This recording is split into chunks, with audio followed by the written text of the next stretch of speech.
자, 경제 동향 살펴보는 경제가정교사 최백은 교수 모셨습니다. 안녕하십니까? 예, 안녕하세요. 경제 얘기하기 전에 자, 또 아니, 준연동형의 예. 위성정당을 경험한 당사자 아닙니까? 예. 더불어시민당의 당 대표였잖아요. 예. 할 말 진짜 많죠. 그렇죠. 그리고 그때 다 못다한 이야기, 그리고 못다한 이야기일 뿐만 아니라 한 번도 하지 않은 이야기도 많죠. 예, 제가 얘기를 안 하죠. 그 뒷이야기 어마어마하게. 그렇죠. 저는 이제 곁다리로 교수님한테 하루 일과를 마치고 나서 하소연을 들은 적이 있는데.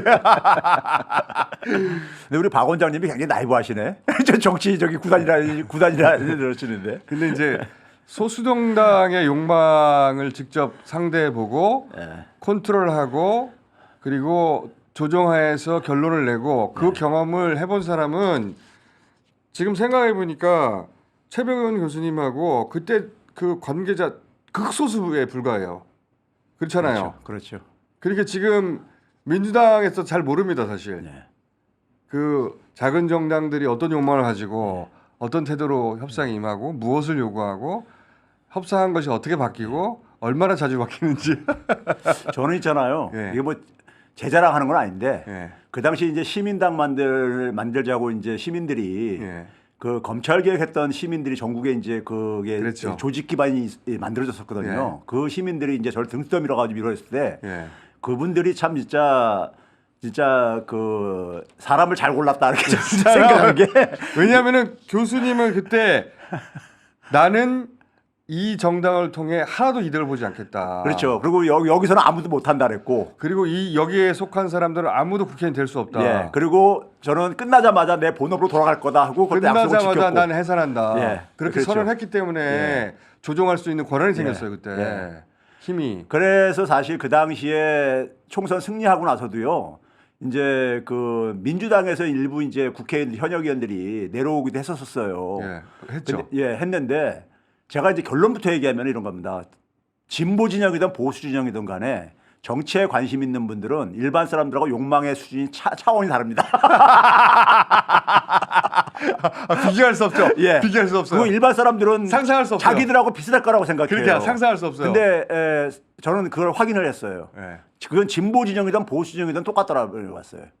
욕망의 차이가 굉장히 차이가 큽니다. 일반인들은 예. 이걸 겪어보지 못하면 그렇죠. 그걸 상상할 수가 없어요. 얼마나 그러다 보니까 그냥 쉽게들 얘기하시는데 얼마나 강렬한지. 예.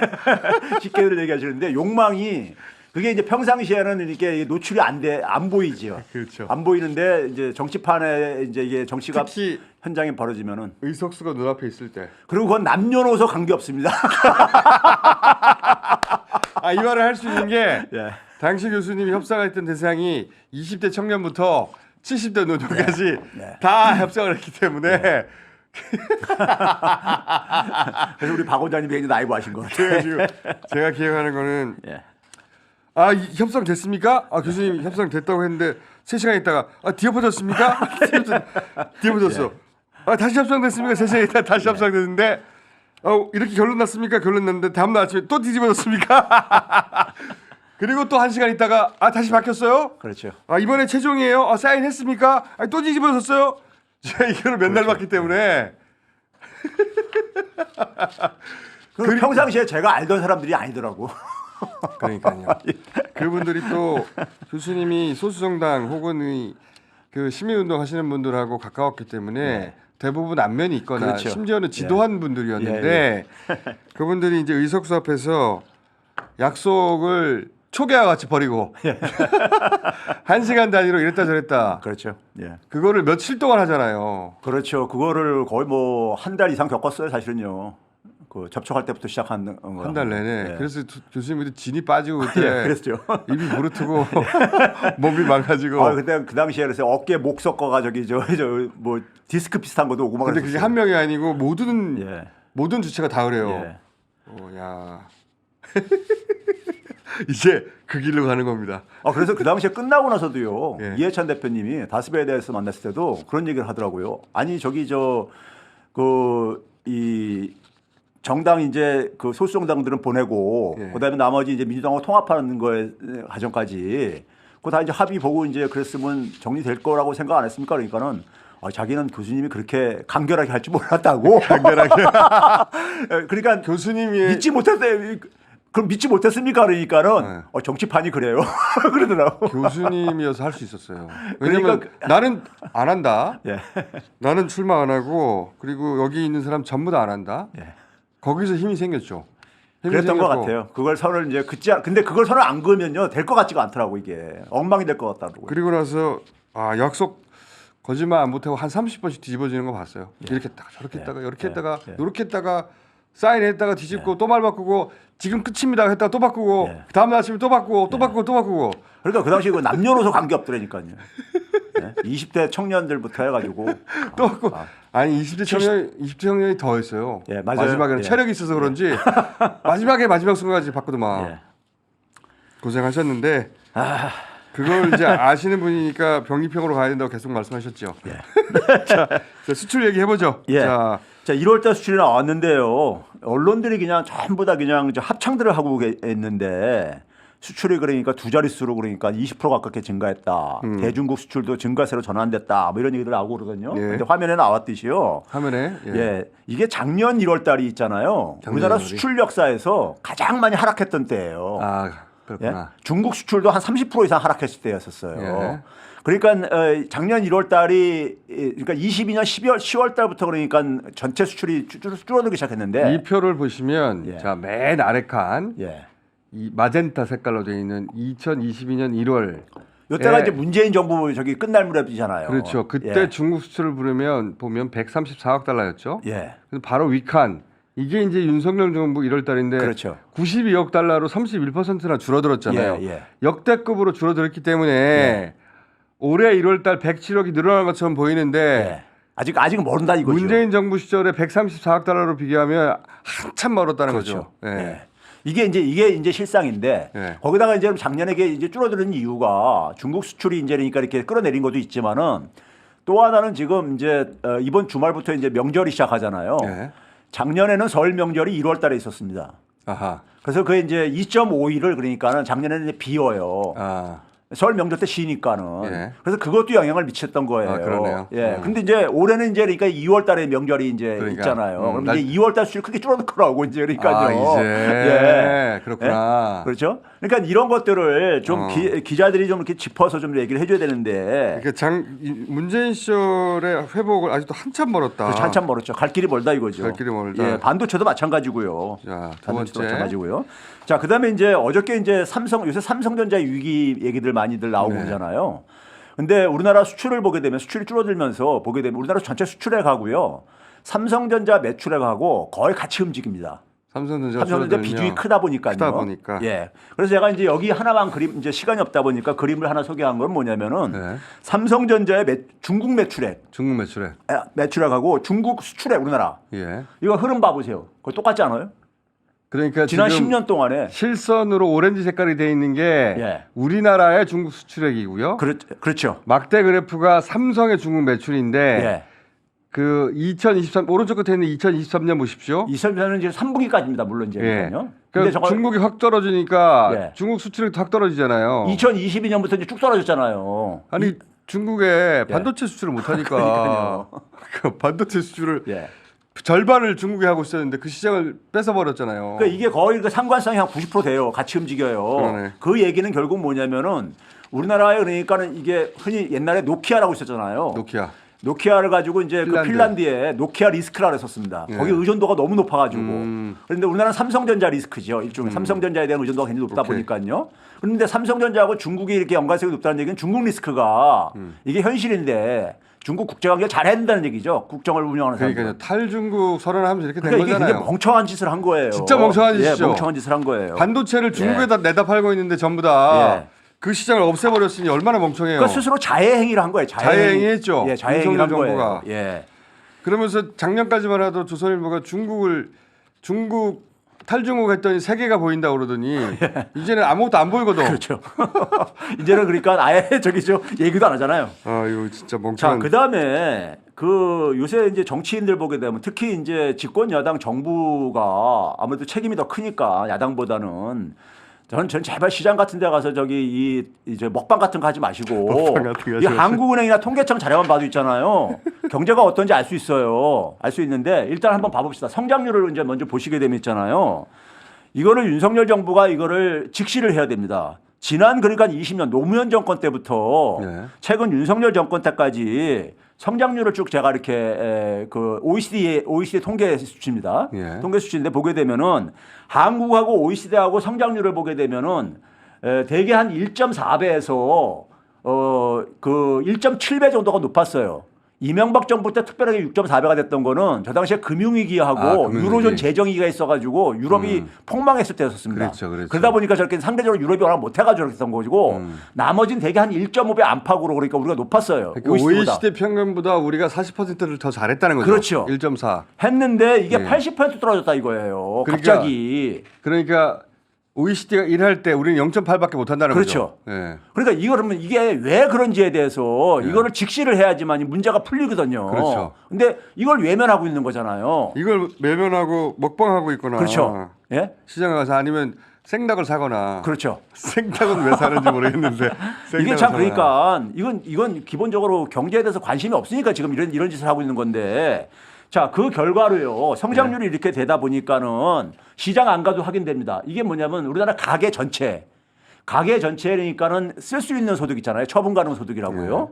이거 이제 실질 소득인데 이게 지금 보게 되면은 작년 3분기가 작년 3분기 예산치가 이게 3분기 기준으로 다 한 겁니다. 한 건데 보게 되면은 2020년 수준으로 후퇴를 했잖아요. 네. 그러니까 2020년이 코로나 팬데믹 때라고요. 소득이 줄어들고 있어요 다시. 예, 소득이 줄어들고 있다고 전체 가계 전체가요. 그러니까요.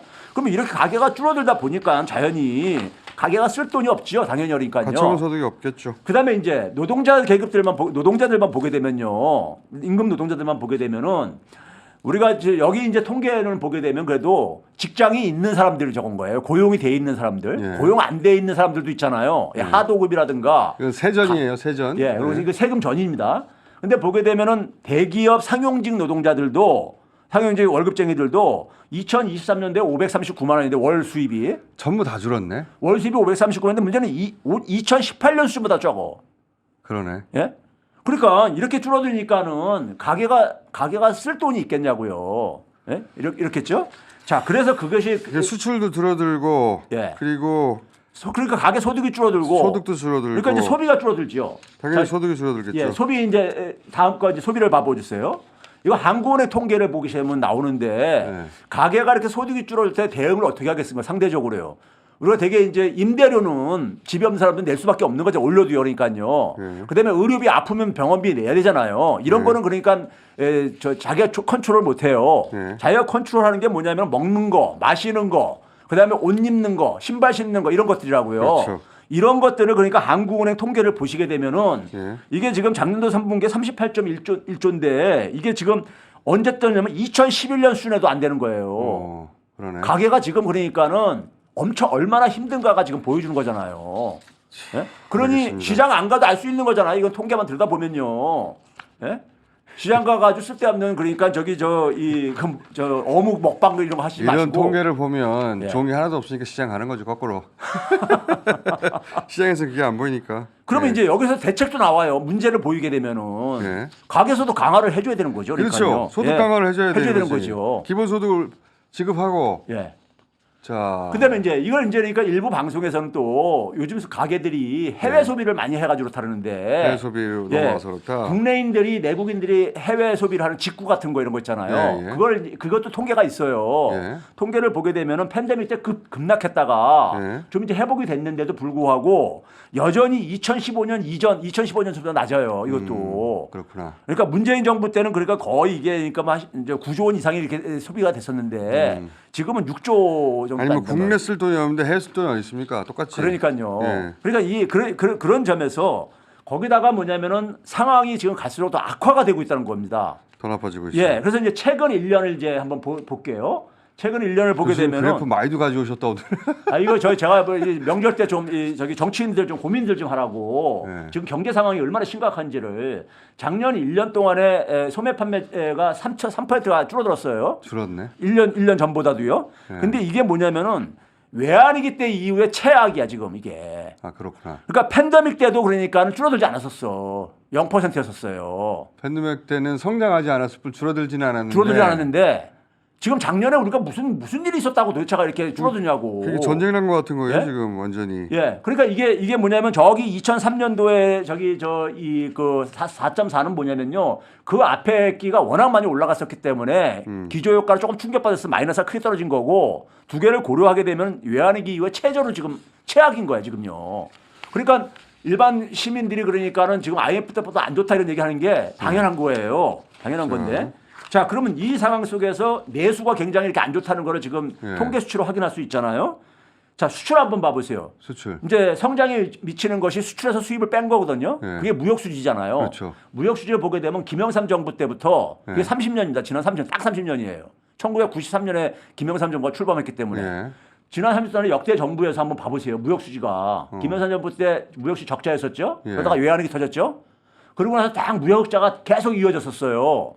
예? 문재인 정부 때 2,426억 달러나 무역 수지 흑자를 만들어냈었죠. 예. 근데 윤석열 정부 들어와가지고 21개월 만에 500억 달러가 넘어 무역 적자가. 마이너스. 예, 이렇게 갑자기 전환했다 이거예요. 이거 대단한 그럼 실력이에요. 내수도 안 좋은데 수출도 무역도 안 좋아. 흑자를 30년 동안 하다가 한 번에 마이너스가 된 거 아니에요? 그럼 이거의 대부분의 원인이 뭐냐? 중국이죠. 중국이란 말이에요. 중국. 왜냐하면 그러니까 수교 이래 30년 만에 처음으로 무역 적자니까요. 그러면 해법이 보이잖아요. 중국하고 관계를 풀어야 그렇죠. 되죠. 국제관계 정상화하면 되는 거잖아요. 예. 이게 보이는 거거든요. 자, 그 결과로 나라 경제가 굉장히 위험한 상황에 빠지는 게 외환보유액이 영향을 미칠 수밖에 없잖아요. 외환보유액. 예, 외환보유 한번 봐보세요. 외환보유액이 김영삼 정부 때는 한 86억 달러 그랬었는데 윤석열 정부에서 335억 달러나 줄어들었어. IMF 때도 플러스였는데 마이너스네. 예, 마이너스 335억 달러가 줄어들었어. 이게 지금 그러니까 대한민국 경제의 지금 현실인데 이거를 그러니까 문제 속에서 해답이 보이잖아요. 자, 여기다가 이제 뭐냐면 생산도. 예. 생산을 한번 봐볼게요. 소비 쪽을 쭉 봤으니까 지출 쪽을 보니까 생산을 보게 되면 교수님, 우리나라 이거 그래프 다 못합니다 오늘. 예, 아니 조금만 하면 돼요. 다 못해요. 다 자. 못하니까 한두 개 더 끊어야 되겠다. 자, 이게 이제 그러니까 우리나라 주로 사람이 제조업이잖아요. 예. 제조업 생산 증가율인데 제조업은 웬만하면 다 생산 증가합니다. 이게 실질이 아니기 때문에 더군다나 물가도 오르기 때문에. 그렇지. 근데 윤석열 정부 20개월 동안에 마이너스 야, 2.2%예요. 대단하네. 이게 근데 지난해 1년만 하게 되면 3.9% 마이너스 더 줄어들고 있어. 근데 과거에 한번 봐보세요. 역대 정부에서 김영삼 정부 때부터 두 자릿수로 이렇게 증가를 했었잖아요. 제조업이. 기본적으로. 예. 근데 왜 갑자기 이렇게 마이너스로 다 모든 게 곤두박질하냐 이거예요. 이거에 대한 그러니까는 성찰을 안 하면은 무슨 여기 경제를 민생을 그러니까 챙길 수 있겠어요. 시장 아무리 가봤자 아무 소용 없는 거야 이게 그러니까. 예. 자, 그다음에 이제 우리가 그다음에 하지 마시고요. 아니, 그다음에 하나만 더. 하나 더. 딱 하나만 더. 딱 하나만 더. 아예 두 개. 두 개. 예. 자, 이게 네. 이거 이제 이거 작년 거니까 넘겨주세요. 시간이 없으니까. 자, 국가 재정이 지금 우리가 국세 수입이 지금 그러니까 우리가 펑크가 엄청나다 그러잖아요. 예. 1년 전보다 52조 원이 펑크가 났어. 아니 국세 수입이. 재정규형 그렇게 얘기하더니 왜 팬클을 냈죠 이렇게? 거기다가 자기들이 그러니까 예상했던 걸로 기준하게 되면 56조 4천억 원이 펑크 났어요. 이게 문제는 뭐냐면은 30년 2년 동안 속에서 저기 빨간색으로 되어 있는 게 외환위기 때 하고 예. 외환위기 때도 2조 2천억 원이었었어. 빵꾸가. 글로벌 금융위기 때도 2조 2천억 원, 2조 8천억 원이었었고 예. 팬데믹 때도 7조 9천억 분이 안 됐었어 빵꾸가. 예. 근데 지금 작년에 도대체 무슨 일이 있었길래 이렇게가 되냐 이거예요. 예? 왜냐하면 부자 감세해줬거든요. 아, 그렇죠. 아니, 경제가 추락하게 되면은 세금이 적게 거치죠. 거기다 그렇죠. 부자 감세하고 그러니까 더 완전히 줄어들죠. 엉뚱한 짓을 그냥 그러니까 자해행위도 이런 자해행위가 없는 거예요. 그러니까요. 형편이 안 되는데 부자 감세는 다 해줬어요. 그러니까 나라에 쓸 돈이 없죠. 거기다가 이러다 보니까 이제 여기서 뭐냐면 이제 지출도 이제 줄이는 거야. 대규모로. 나라에 쓸 돈이 없으니까요. 예. 지출 한번 줄인 거 봐보세요. 74조 원이나 줄였어. 예? 이거 왜 그러냐면 국가 정부 채무 이제 맡겠다고 해가지고 지네들 예. 재정 건져서 타령하니까. 근데 정부 채무가 윤석열 정부에서 110조가 증가했어. 예. 참 도대체가 뭘 했다고 도대체가. 그러니까 예를 들어서 이렇게 지출을 네. 안 했으면 재정이라도 튼튼해야 되잖아요. 그러니까 말이에요. 재정도 나빠지고 지출도 줄였어. 제가 늘 둘 그러잖아요. 다 하는 건 진짜 어려워요. 물가만 빼놓고 안 줄어든 게 뭐가 있냐 이거예요. 그러니까 예? 둘 다 망하는 건 진짜 어려운데 그러니까 지출도 이렇게 줄어들고 지출을 74조나 줄이다 보니까 저기 달나라에 저거 못 쏜 거 아닙니까? 큐빅 저것도 큐빅. 70억도 못 챙겨가지고. 그러니까 지출도 줄어들고 이렇게 줄이다 보니까 과기부에서 세수도 예산이 줄어들고. 없는 거야. 그래서 제가 명절 때 이 윤석열 대통령하고 한동훈 위원장한테 부디 자극하는데 제가 이번 책을 낸 거를 여기 해법이 다 있으니까 예? 해법이 다 있으니까 시장 그만 다니시고 책을 좀 읽어보시라고. 예? 진짜 권유하고 싶어. 자, 여기까지 하겠습니다. 예. 최고영 교수였습니다. 네, 감사합니다.